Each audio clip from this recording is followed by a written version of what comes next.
On referme cette édition avec la lecture croisée des quotidiens de ce 2 décembre. Tous font écho de la célébration des 95 ans de l'école primaire publique du chef, là où le chef de l'État fait ses premiers pas à l'école.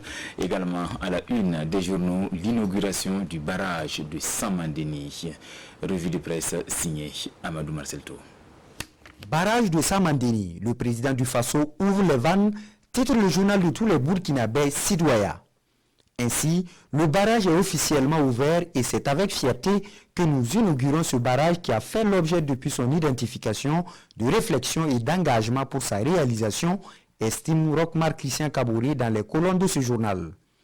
À côté des 32 milliards de francs CFA investis pour les populations affectées selon Citoya, ce joyau aura coûté près de 200 milliards de francs CFA, précise le journal Le Pays. Ce quotidien soutient que le projet a créé environ 10 000 emplois et permettra d'en créer davantage à travers l'opérationnalisation très prochaine des autres composantes. Pour le journal Bobolais, l'Express du Faso, 11 ans après, le joyau est fini. Mise en eau en mi-2017, en 8 mois d'activité de pêche, on estime déjà à environ 800 tonnes de poissons, soit 2 milliards de francs CFA de contre-valeur distribués aux acteurs, explique ce journal. D'une capacité de 1,50 milliard de mètres cubes d'eau, Samandeni est un grand pas vers la sécurité alimentaire et le développement, insiste le journal Le Quotidien.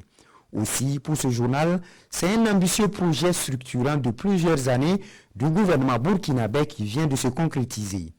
Autre actualité dans cette parution, Foutouri dans l'est du Burkina, au moins 10 fidèles tués dans l'attaque d'une église protestante.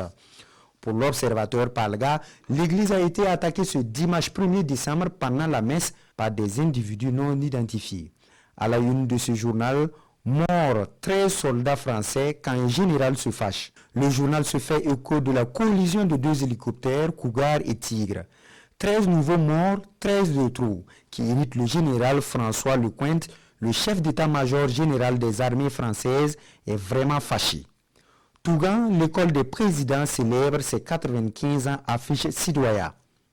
Pour le pays, 95e anniversaire de l'école Alwata Diawara de Tougan, rock de retour aux sources, pendant que le quotidien privilégie l'aspect retrouvailles et commémoration dans un contexte de défis sécuritaires.